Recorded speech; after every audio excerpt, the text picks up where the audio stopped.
I think for me, this type of stuff is just like always wanting to figure out like how the hell they did what they do. You know what I mean? Oh, that's definitely mine, Joshua here. So we'll start with this. So this tattoo is one of my all-time favorite tattoos by an artist that you've heard me talk about before named Dmitry Samohin. I believe it's pronounced not just Samohin. I think it's like Samohin. I could be wrong. That's how I say it. But this tattoo actually was available on a DVD. Like for a very limited time, Dmitry made a DVD where you could watch him do it. There was no sound at all, no talking. It was just a silent video of him tattooing for 8 hours. Wow. And I got lucky and was able to get it for a fair price, but I would have paid, honestly, I would have paid in the thousands for this. Yeah. At the time of this in my career, probably 2013 maybe, I'm guessing, it was everything to me. I'd never seen a tattoo that looked like a painting. You know what I mean? And this just looked so much like a painting to me. The bird in this picture is actually healed. And so the African portrait, at the time, I hadn't really seen tattoos that were like you couldn't tell what was fresh and what was healed. It just held up so well. And for those frequent listeners, you might remember me talking about Dmitry blowing my mind that he does everything with round shaders. So this is the perfect example. This entire tattoo is wash lined with a single needle and whatever the color is that it's going to be, very lightly, Yeah.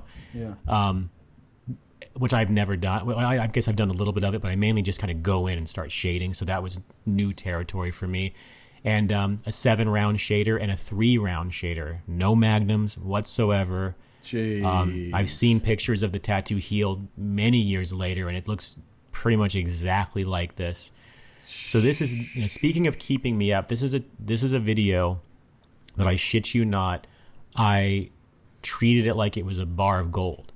It came as a 4-set DVD, and I would keep it by my computer. It was never allowed to leave my computer desk because I was terrified of losing it. Right. And I watched it. No shit, I've probably seen it 100 times. Just trying my hardest to understand how, why, what's he doing different. And I wish that you could see some of the in progress, because until it looks good, it looks really weird. Okay. It's like it looks very little pieces of color everywhere that don't really make a lot of sense, and you have to really know. I think Dmitry really showed what a master craftsman he is to be able to put this together like this. You know what I mean? Wow. Are you guys familiar with this tattoo? Had you seen it before? I have, but I wasn't aware of how old it is. I could be wrong. It could be more like 2015, but I think we're getting pretty close at least.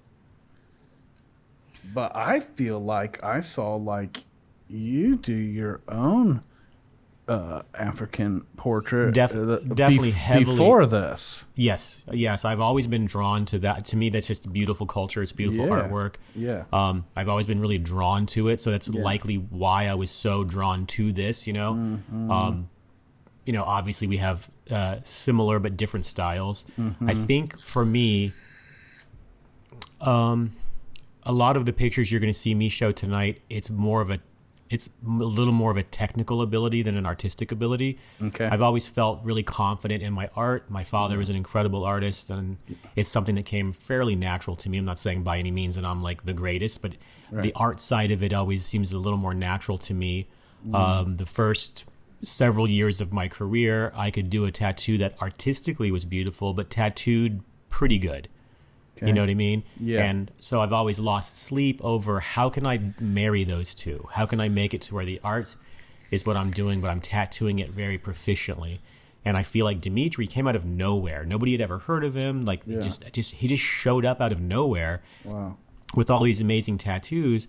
And usually when somebody posts a healed tattoo, they brag about it. This is healed. Well, come to find out, he posted, 30, 40 tattoos that were blowing people's minds, and they were all fucking healed. You know what I mean? He didn't even say, he wasn't like bragging that they were healed.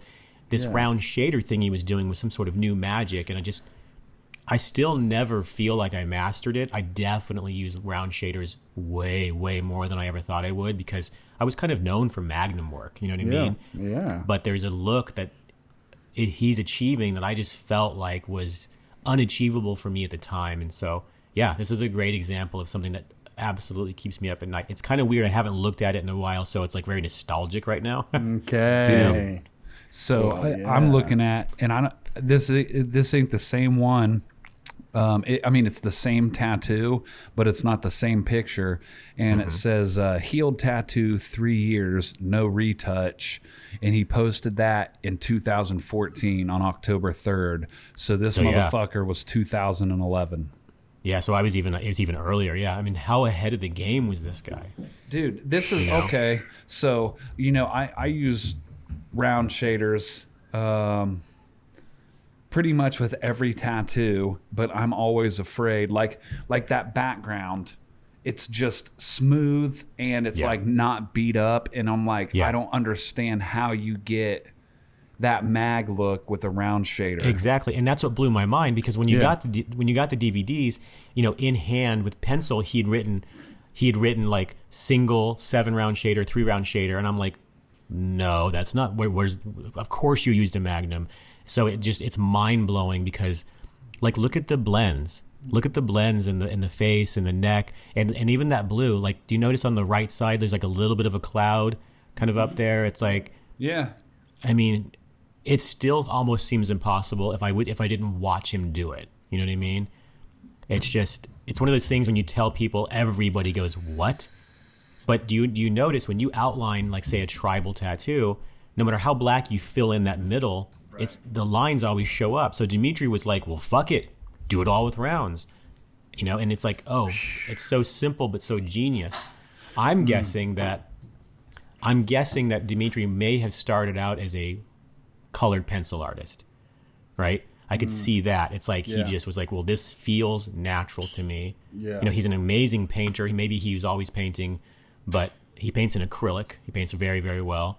But I just had never seen anything like it. And then there was an explosion the next couple of years of artists from that area doing similar styles. He taught Denis Savak how to tattoo, as far as I understand. I could be giving wrong information, but I've heard that.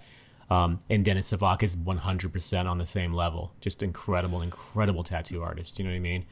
So that video, how long was the video? So in the video, he's tattooing the woman minus the bird? Correct, yeah. And it's about 8 hours long, and I just would sit there and just, I wouldn't watch it all at once, but I kind of always had it on, and I would just pick it apart and like, I bought the same exact machines. I would write him and, what is the stroke length? I was that annoying guy, right. You know what I mean? He was always incredibly friendly to me, always super helpful, but I still feel like even though I spent years trying it, I still feel like I haven't ever been able to.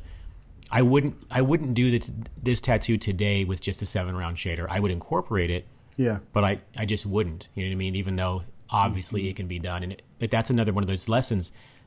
I'm not going to be a second-rate Dmitry. I would rather be the best Joshua Carlton. Right. So this is part of that journey. You guys are witnessing part of what literally ate at me, but made me come around to the artist I am today. Man, so this makes me want to do the next realism piece with just one. I almost still don't believe you. Like, the cynical side of me is wanting to fucking take your word on it, but I'm like, no, I believe me, I've watched it enough. I promise you. There's no Magnum, nowhere, never opened, ever. Mm-hmm. Have you ever shook hands with this dude? No. He's never been to the States, and I've never been to the Ukraine, so. Wow. Fuck. But what he taught me, I think, more than anything was like, and again, you've heard me say it before, I always thought tattoos were amazing when you did them, and when they healed, they looked good, but they looked like a good healed tattoo. I can't tell that bird is not brand new. And no I guarantee you that tattoo in person, you said you saw a healed picture, I know it looks as good, right? Oh, it's 3 years out, dude, and it's still, I mean, look at that, Matt. Yeah. And so that's what kept me up. It's like, I don't care if I can artistically do it, if I can't make it stay that good forever. And obviously some of it's on the client. It didn't mean shit to me, and it became this obsessive journey for me to like I said, to marry those two together, artistically and technically. You have to be a proficient tattoo artist. You have to be a technically good tattoo artist. It's not just about it's not about the photo. Fuck the photo. Okay. You know, it's about the client that wears that for fucking ever. Yeah. Other than that whole piece, even just like the light blue background is hard to get saturated. That's a hard color no matter what you're using. That's right. Yeah. Yeah, with a 15 mag, that's a hard color. Light blue with all that white in it, you know that shit's bleeding, and you're like, I think it's solid. Right. Nope, not for him. Fucking boom.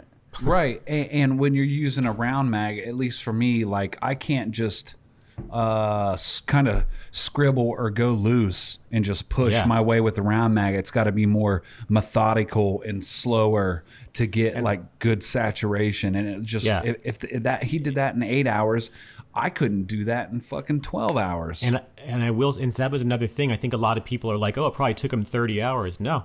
And he does do it different than you'd expect. It's like long ovals, really wide, like the first kind of like scribble of it.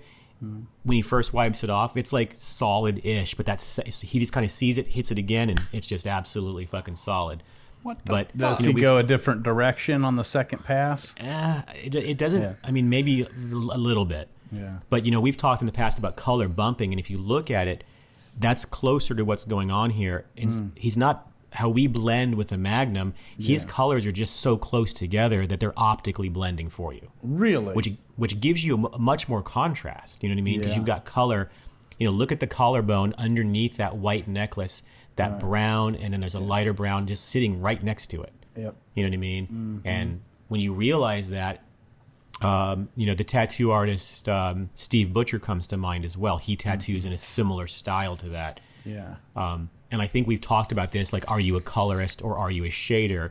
And I think now Dmitry's a master of both, but I think he thinks like a colorist, where he's just able to think with color like that. And I think me and Hip are more of I think you as well, Matt, are more of a color blender kind of we see shades and values a lot better, right? Mm-hmm. Yeah, and so even on, the right cheek of this portrait, so looking at it would be our left, the subject's right cheek. So you got that brown coming off the white, and then it changes color getting closer to the nose, right?